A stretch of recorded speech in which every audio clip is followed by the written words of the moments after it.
सुद्धा काही आरोपींना पोलिसांनी अटक केलेली आहे, त्यांची चौकशी सुरूच आहे। तर दुसऱ्या बाजूला आता वाल्मिक कराडची चौकशी सुरू झालेली आहे। सागर, अत्यंत महत्त्वाची अपडेट समोर आलेली आहे, वाल्मिक कराडची चौकशी आता सुरू झालेली आहे, काय अधिकची माहिती आहे?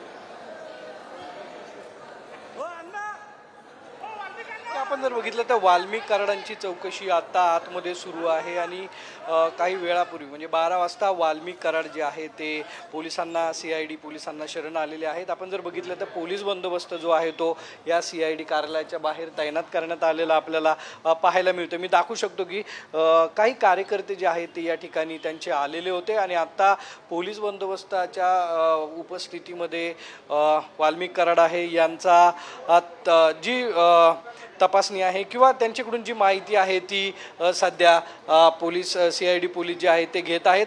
आपण जर पाहिलं तर वाल्मिक कराड गेल्या 11 दिवसापासून फरार होते आणि त्यानंतर वाल्मिक कराड यांना अटक कधी होणार असे अनेक प्रश्न जे आहेत ते उपस्थित केले होते। मात्र आज सकाळी साम टीव्हीला माहिती मिळाली की 11 वाजता वाल्मिक कराड CID पोलिसांना शरण येणार आहेत आणि शरण आलेले आहेत। पुढील तपास जो आहे तो CID पोलिसांकडून सुरू आहे।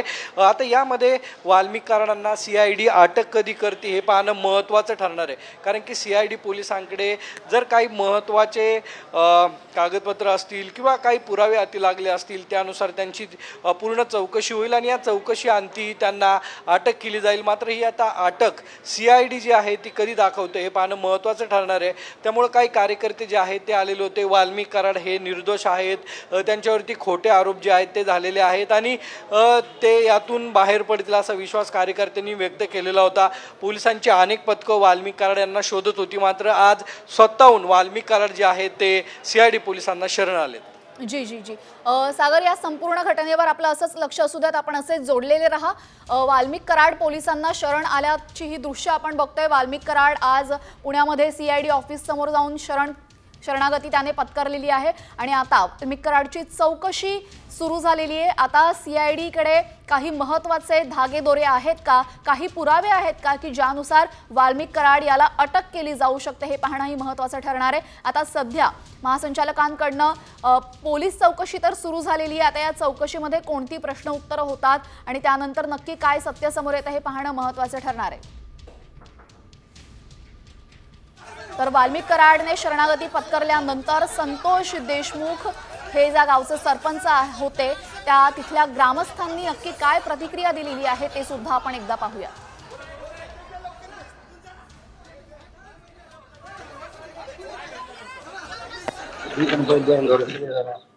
मस्साजोगचे सरपंच यांच्या हत्येला आज 23वा दिवस उलटलेला आहे। अद्यापही 3 आरोपी फरार आहे। मात्र खंडणी प्रकरणातील आरोपी वाल्मिक कराड याने पुणे पोलिसांना शरणागती पत्करलेली आहे आणि माझ्यासोबत सध्या मस्साजोगचे ग्रामस्थ आहेत। दादा, वाल्मिक कराड जे खंडणीतले आरोपी आहेत त्यांनी शरणागती पत्करली असली तरी मेन या प्रकरणातले 3 आरोपी फरार आहे, काय तुमची प्रतिक्रिया? ही घटना 9 तारखेला झाली। 9 तारखेला घटना झाली, आज 31 तारीख आहे, 23वा दिवस उजाडलाय। आमच्या गावामध्ये आतापर्यंत मुख्यमंत्री स्वतः सगळं मंत्रिमंडळ इथं येऊन गेल्यासारखं गेलंय। खासदार आले, आमदार आले, पक्षातले विरोधी पक्षातले सगळे आले। प्रकरण CID कडे दिलंय, प्रकरण SIT कडे दिलंय, न्यायालयीन चौकशी होईल, ह्या गोष्टी आम्ही रोज ऐकतो। त्याच्या उपर काल संतोष देशमुखच्या भावानं हायकोर्टात रीट दाखल केली। त्याच्यामध्ये स्पष्ट उल्लेख केला, वाल्मिक कराडचा उल्लेख केला असेल किंवा ज्या काही त्याच्या मागण्या येतात, तरी बी अजून गावकऱ्याच्या तोंडातून वधवून घ्यायचं किंवा हा प्रकार आम्हाला समजला गेलाय। हायकोर्टात रीट दाखल केली म्हणजे त्या रीट मध्ये प्रत्यक्ष नाव जे आहे त्यात तर तुम्हाला ते नाव लक्षात आलं असेल ना। धनंजय देशमुखनं काय रीट दाखल केली, मग त्या रीट मध्ये ज्या मागण्या येतात त्याच्यानुसार तो माणूस त्यात आहेच ना। मग आमचं म्हणणं आहे त्याच्या रीट प्रमाणे जर तो त्यात असेल तर त्याला जी काय त्या कारवाई करा ना।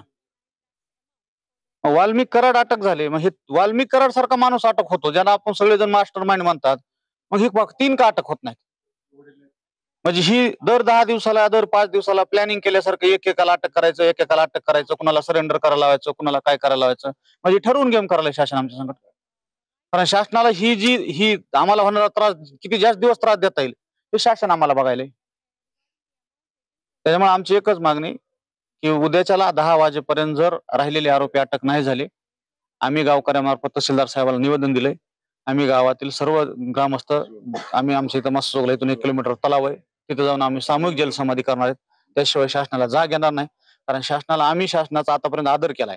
पोलीस प्रशासन असेल, शासनाचे प्रतिनिधी असतील, कोणी आमदार असतील किंवा अजून काही जे आमचे मनोजदादा जरांगे पाटील असतील, छत्रपती संभाजी महाराज असतील, यांनी सांगितलं थोडा वेळ द्या वेळ द्या. आम्ही प्रत्येकाच्या अल्टिमेटन ऐकलाय.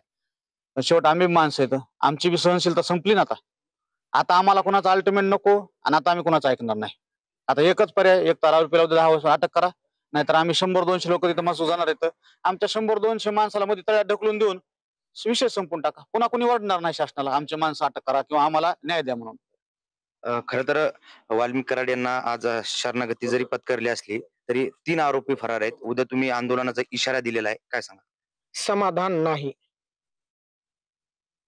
2 दिवस झालं बातमी येते, कराड आले, पकडले, मुसक्या बांधल्या, असलं केलं तसलं केलं. वाल्मिक कराड कुणी पकडलेले नाहीत. वाल्मिक कराड स्वतःहून आलेले. बातमी रोज येते. 6 तुकड्या होत्या, आता 9 केल्या. 9 होत्या, आता 10 केल्या. 2 मोबाईल जप्त केले. 2 मोबाईल मध्ये हे सापडलं. अहो साहेब, ह्या 9 तारखेच्या नंतर 10लाच ज्या दिवशी वाशीला गाडी सापडली, ते मादरचोद 2 मोबाईल टाकून गेलेले. सीआयडीला मोबाईल सापडले. सीआयडीचा तपास चालू आहे. काय तपास चालू आहे? हे लोकलला जे गुंडे होते ते सापडलेत. वाल्मिक कराड स्वतःहून आलेत. ह्याच्यात काही लय त्यांना छाती बडवून घ्यायची गरज नाही. 9 टीम, 10 टीम, 12 टीम, एवढ्या टीम पळायल्या. कहाणीचं हे झालं, काही झालेलं नाही. जे 3 आहेत ते फरार आहेत. सीडीआर नुसार जेवढे शेवटच्या तळागाळात जाऊस्त, शेवटच्या माणसापर्यंत माणसं पकडावात, फास्ट ट्रॅक कोर्टात खटला चालवावा आणि तात्काळ ह्यांना फाशी द्यावी. सीआयडीने बी लय दड थुपटून घेऊन 2 मोबाईल पकडले. मोबाईल मध्ये असं पकडलं, दुसऱ्या दिवशी मोबाईल इथं जाळलेले, त्यांना गाडीत टाकून पळालेले. मोबाईल पकडले. ते काय करायलेत, 2 दिवसाला एक स्टोरी, 2 दिवसाला एक स्टोरी. दुसऱ्या दिवशी कंप्लेंट, दुसऱ्या दिवशी मोबाईल, गाडी, गाडीतले हत्यार, गाडीतली चिठ्ठी, ज्या गोष्टी असतील त्या सापडलेल्या आहेत, पकडलेल्या नाहीत. स्पष्ट सांगतो, बस झाला राडा. 22वा-23वा दिवस आहे. उद्या आमच्या पूर्ण गावानं जलसमाधीचं आंदोलनाचा इशारा दिलाय. उद्या आम्ही करणार आहेत. काहीतरी नवं काढायचं, काहीतरी रोज नवं काढायचं. काय आज ह्याला पकडलं, आज ह्याच्या घरी गेले, आज त्याच्या घरी गेले. अरे काय हे नाटक आहेत का नौटंकी? काय तमाशाच्या माणसाचा खून झालाय. 3 टर्म. तर आपण बघतोय वाल्मिक कराड अखेर पोलिसांसमोर सरेंडर झालेला आहे. त्यांना आत्मसमर्पण केलं आहे. पोलीस जे आहेत ते आता सीआयडी ऑफिसमध्ये त्यांनाही आत्मसमर्पण केल्यानंतर त्याची चौकशी करतायत. सरपंच हत्ये प्रकरणी वाल्मिक कराडचा हात असल्याचा आरोप झाला होता. सीआयडी अतिरिक्त पोलीस महासंचालकांकडून आता वाल्मिक कराडची चौकशी होतीये. वाल्मिक कराड अखेर पोलिसांसमोर आज सरेंडर झालेला आहे. गेल्या अनेक दिवसांपासून सीआयडीचं पथक वाल्मिक कराडच्या मागावर होतं आणि आज अखेर वाल्मिक कराड हा सीआयडी समोर शरण गेलेला आहे. सरपंच संतोष देशमुख हत्या प्रकरणामध्ये वाल्मिक कराड याचं नाव समोर आलं होतं आणि त्यानंतर वाल्मिक कराड आज पोलिसांसमोर शरण गेलेला आहे.